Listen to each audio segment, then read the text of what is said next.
நேயர்களுக்கு எனது உள்ளம் கனிந்த வணக்கம். சார், பேராசை கொண்டவனுக்கு இந்த உலகத்தையே பரிசாக கொடுத்தா கூட அவனுக்கு திருப்தி அடையவே மாட்டான் சார். சார், அது மட்டும் இல்லை, இப்போது ஒரு பாத்திரம் இருக்குன்னு வைங்க. அந்த பாத்திரத்தில் தண்ணி ஊற்றுறீங்க. அப்போ அந்த பாத்திரத்தில் தண்ணி ஊற்ற சொல்ல அந்த பாத்திரம் என்ன வடிவமாக இருக்கிறோ அது மாதிரி மாறிடுது இல்லையா? ஒரு சதுர வடிவத்தில் இருக்கக்கூடிய பாத்திரத்தில் தண்ணி ஊற்றுனீங்கன்னா தண்ணியும் பார்த்தீங்கன்னா சதுர வடிவத்தில் இருக்கும். ஒரு செவ்வக வடிவத்தில் ஊற்றினாலும் அதே செவ்வக வடிவம் பெறும். ஒரு ரவுண்டான ஒரு பாத்திரத்தில் ஊற்றினாலும் அந்த முழு வடிவமும் வந்து பார்த்திங்கன்னா ரவுண்டாக தெரியும் இல்லையா? அதே மாதிரி தான் சார் இந்த ராகு இருக்கு இல்லையா? அது எந்த வீட்டில் போய் உட்காருதோ அந்த வீட்டினுடைய அதிபதி போலவே செயல்படும். இவர்கள் அந்த வீட்டை அப்படியே ஆக்கிரமித்துப்பாங்க சார். இவர்கள் என்ன நினைக்கிறாங்களோ அதனுடைய பிரதிபலிப்பு எப்படி இருக்குன்னு பார்த்தீங்கன்னா, புதனோட வீட்டில் இருந்தால் புதனை மாதிரியே செயல்படுவார். சுக்கிரனோட வீட்டில் இருந்தால் சுக்கிரன் மாதிரியே ஆடம்பர வீடு, பங்களா வீடு, அந்த காரு, அந்த ஆசையை தூண்டி தூண்டி விட்டு அதனுடைய ஆடம்பரத்தை வாழணுன்றத தூண்டி தூண்டி விடுவார் சார். ஆடம்பர வாழ்க்கையை வாழணும், உலகத்தில் இருக்க இன்பத்தை எல்லாம் அனுபவிக்க வேண்டும் அப்படின்னு சொல்லி அந்த சுக்கிரனோட வீட்டில் இருந்து அப்படிப்பட்ட எண்ணங்களையும் செயல்களையும் தூண்டி விடுவார் சார். அப்போ எந்த இடத்தில் இருக்கிறாரோ அந்த வடிவமாகவே அந்த மனோநிலையிலேயே ஒரு மாறிடுவார் சார். ராகுன்னாவே ஒரு ஒரு பேராசை பிடித்த கிரகம் சார். அவருக்கு என்ன தோணுதோ அதுதான் செய்வார். ராகு தசை வந்ததுன்னா யார் பேச்சும் கேட்கவே மாட்டாங்க சார். சார், ராகு ஒரு ஜாதக கட்டத்தில் தனித்து இருந்தால் ரொம்ப நல்லது சார். இன்னொரு கிரகத்துடன் சேர்ந்து இருந்தால் அந்த கிரகம் அஸ்தமனமாகாமல் இருந்தால் ரொம்ப நல்லது. ஏன்னா நல்ல கிரகத்துடன் சேர்ந்து அந்த தசா காலெல்லாம் வந்ததுன்னா தனித்து இருந்து சுபகிரக பார்வை இருந்தால் மேன்மையான பலன்கள் நிச்சயம் கொடுக்கும் சார். சார், ஒருத்தருக்கு சின்ன வயசில் ராகு தசை வரவே கூடாது. ஒரு 15 வயசில் ராகு தசை ஸ்டார்ட் ஆச்சுன்னு வைங்களேன், உலக இன்பத்தெல்லாம் தூண்டி தூண்டி விடும் சார். அதாவது உடலும் மனமும் முழுமை பெறாத வயது. ராகு தசை சுக்கிர தசைலாம் ஒரு 30-35 வயது காலத்தில் வந்ததுன்னு வைங்க, இவர்களுக்கு உடலும் மனமும் வந்து பக்குவப்பட்டிருக்கும் ஓரளவு. 15 வயதில் இனம் புரியாத ஒரு தொந்தரவு கண்டிப்பாக ஏற்படுத்தி இவர்கள் வாழ்க்கையை சீரழிக்கும் சார். ராகு தசை சிறு வயதில் வந்தால் கண்டிப்பாக கல்வியில் தடை ஏற்படும். சுக்கிர தசை வந்தால் கண்டிப்பாக இவர்களுக்கு சீக்கிரம் மேரேஜ் பண்ணிடணும்னு அர்த்தம். அப்போ ஒரு கிரகத்தினுடைய காரகத்துவத்தை அது காட்டாமல் விடாது சார். ஏகபோக வாழ்க்கையை கொடுப்பவர் தான் ராகு. மிகப்பெரிய பணக்காரனாக ஆகணுனாக்கா அந்த பணக்கார தன்மையை மாற்றிவிடக்கூடிய தன்மை, ஒரு சாதாரண ஒரு மனிதனை பணக்காரனை ஆக்கிவிடக்கூடிய தன்மை இந்த ராகுக்கு உண்டு சார். ராகு கேதுக்களை பொறுத்தவரை திடீர் என்று கோட்டீஸ்வரர்களை உருவாக்குபவர் தான் சார். ஆனால் அந்த ராகு உங்கள் ஜாதக கட்டத்தில் நல்ல நிலையில் சுபத்துவமாக அருமையாக நல்ல இடங்கள் என்று சொல்லக்கூடிய உபஜயஸ்தானம் என்று சொல்லக்கூடிய 3ஆம் இடம் வீர தீர பராக்கிரம ஜெயஸ்தானம், 6ஆம் இடம் ருணரோக சத்துருக்களை வெற்றி கொள்ளக்கூடிய ஸ்தானம் 6ஆம் இடம், 10ஆம் இடம் இது ஒரு கர்மஸ்தானம், 11ஆம் இடம் இது ஒரு மிகப்பெரிய வெற்றி ஸ்தானம் சார். உங்களுடைய அபிலாஷைகள் எண்ணங்கள் எல்லாம் ஈடேற்றக்கூடிய ஸ்தானம் தான் 11ஆம் இடம். என்னை பொறுத்தவரை இந்த 3ஆம் இடமும் 11ஆம் இடமும் அருமையான இடம் சார். இந்த இடங்களில் ராகு அமர்ந்து ஒருத்தருக்கு ராகு தசை வருது, நல்ல சுபத்துவமாக இருந்து ராகுக்கு வீடு கொடுத்தவனும் சாரம் கொடுத்தவனும் நல்ல நிலையில் உட்கார்ந்து லக்னாதிபதியும் பலம் பெற்று இருந்தாருன்னு வைங்க, முதல் தரமான ராஜயோகத்தை கொடுக்காமடாது சார். ஒரு அன்பர் இன்னைக்கு கால் பண்ணுறாரு, என்னுடைய ஜாதகத்தில் 6ஆம் இடத்தில் ராகு இருக்கிறது, நான் எதிரியை வெற்றி கொள்வேனா அப்படின்னு கேட்குறாரு. எதிரியிடம் நான் வெற்றி அடைவேனான்னு கேட்குறாரு. சார், 6ஆம் இடத்துல இருந்தால் கண்டிப்பாக வெற்றி அடையக்கூடிய தன்மை தான் சார் ராகு கொடுப்பாரு. அது ஒரு அஷ்டலட்சுமி யோகம் சார். 6ஆம் இடத்துல ராகு இருந்தால் அஷ்டலட்சுமி யோகம்.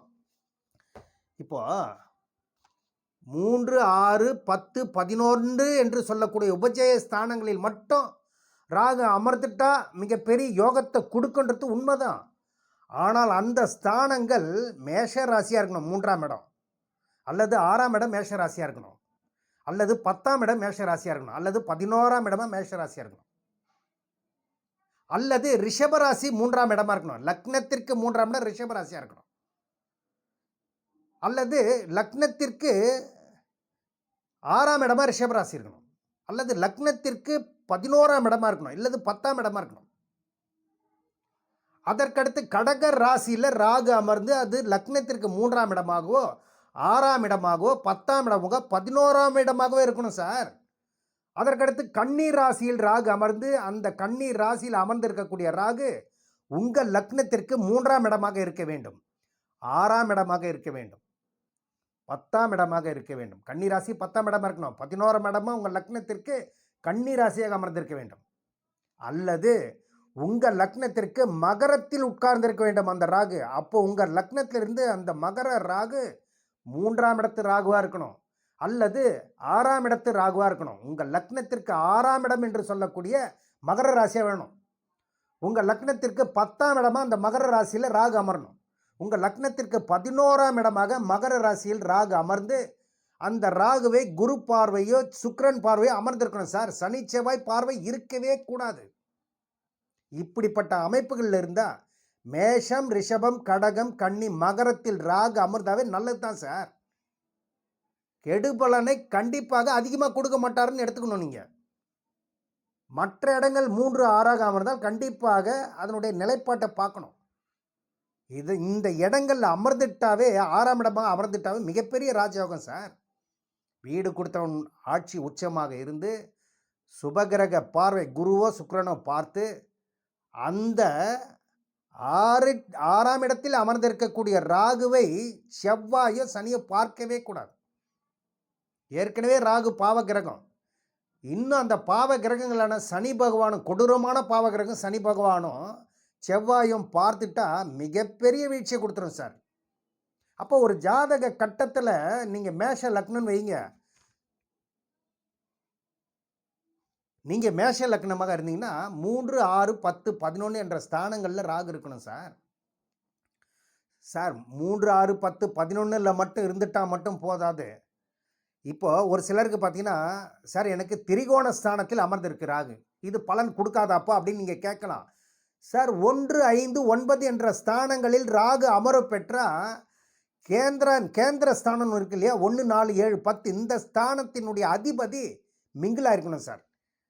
திரிகோணத்தில் அமர்ந்திருந்தால் கேந்திராதிபதி மிங்கிலாக இருக்கணும், கேந்திரத்தில் அமர்ந்திருந்தால் திரிகோண ஸ்தானாதிபதிகள் சங்கமித்திருக்கணும்.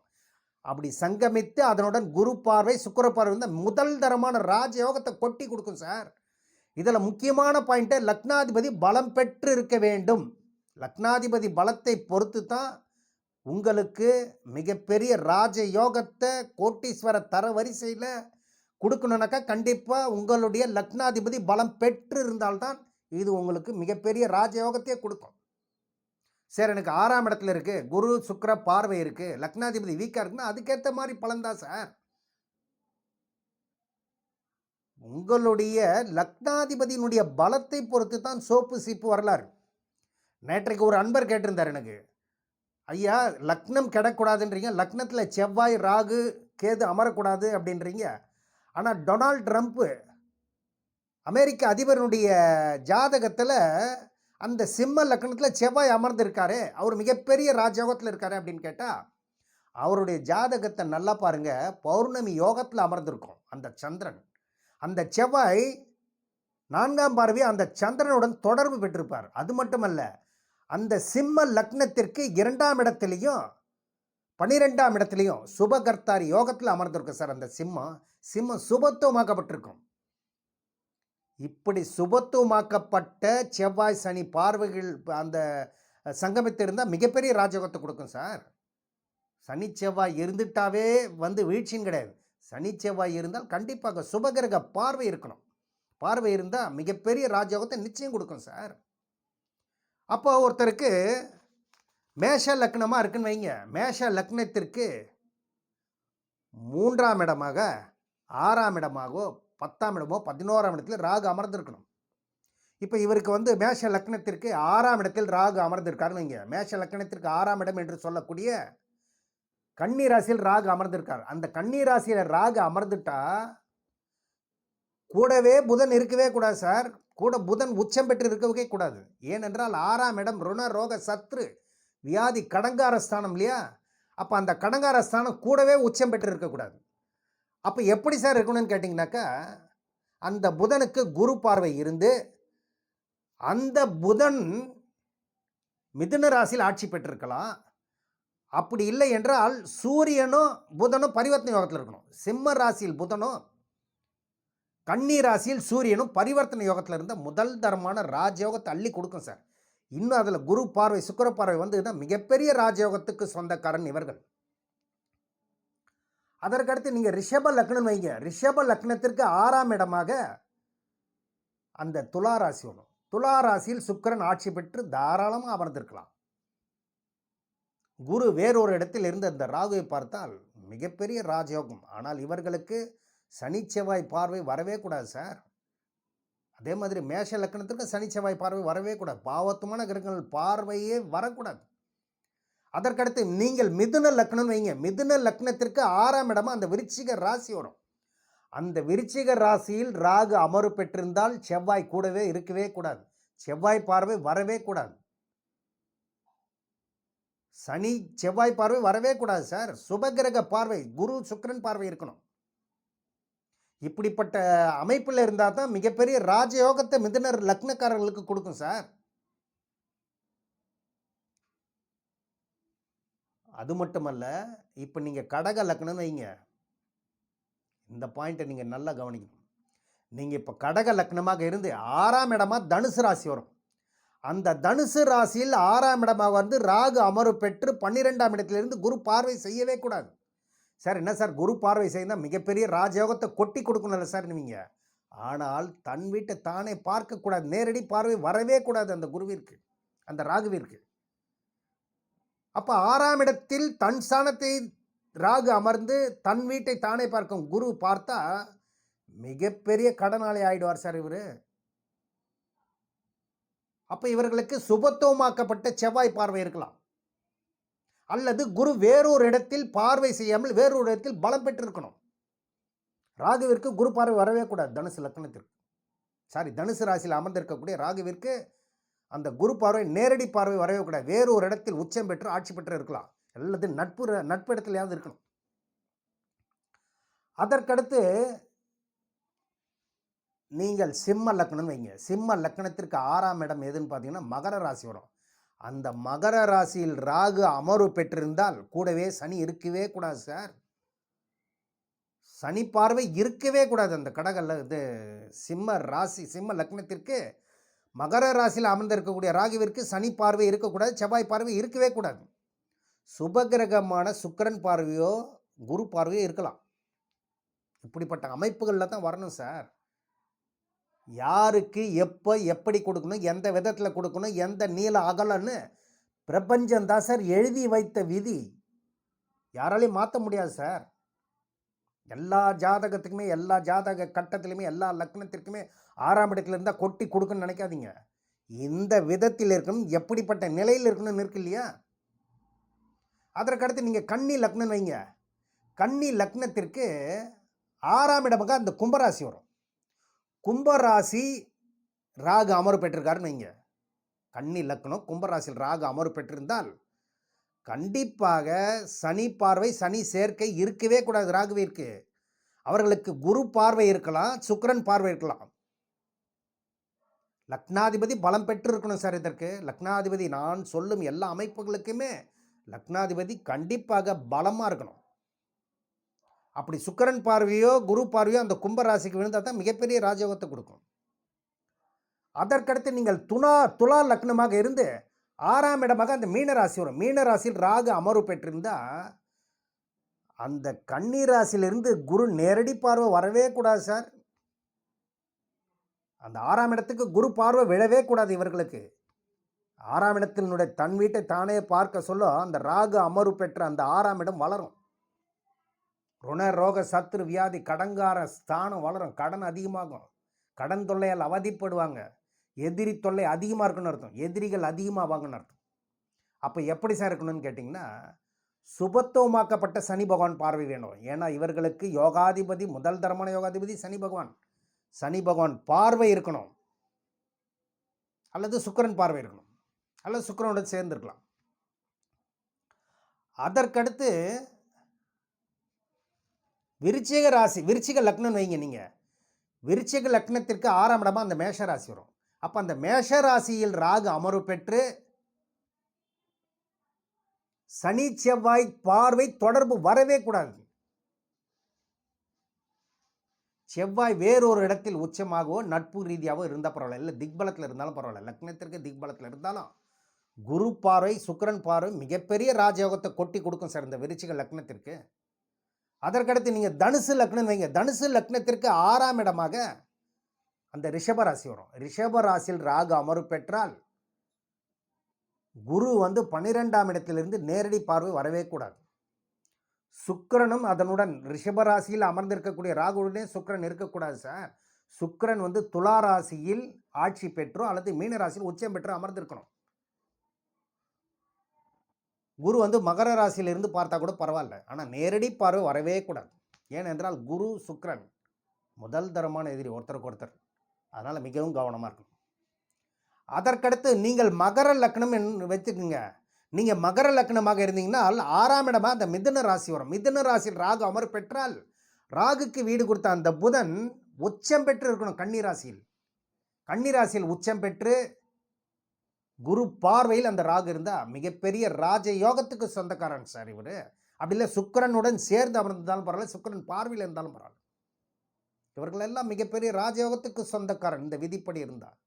ஆனால் ராகுக்கு வீடு கொடுத்த புதன் ராகு கூட அமராமல் வேறொரு இடத்தில் பலம் பெற்றிருக்கணும். அதற்கடுத்து நீங்கள் கும்ப லக்னம் வைங்க. கும்ப லக்னத்திற்கு 6ஆம் இடமா அந்த கடக ராசி வரும் சார். அப்போ சனி பகவானுக்கு எதிரியான அந்த இடம் 6ஆம் இடம் கடக ராசியில் கும்ப லக்னத்திற்கு 6ஆம் இடத்தில் ராகு அமர்வு பெற்று கூடவே சந்திரன் ஆட்சி பெறவே கூடாது. சனி பார்வை நிச்சயம் வரக்கூடாது, செவ்வாய் பார்வையும் வரவே கூடாது சார். அந்த ராகுக்கு வீடு கொடுத்த சந்திரன் உச்சம் பெற்று ரிஷப ராசியில் அமர்ந்து குரு பார்வை பெற்றிருந்துன்னு வைங்க, அந்த ராகுக்கு முதல் தரமான ராஜ யோகத்தை கொட்டி கொடுக்கும் சார்.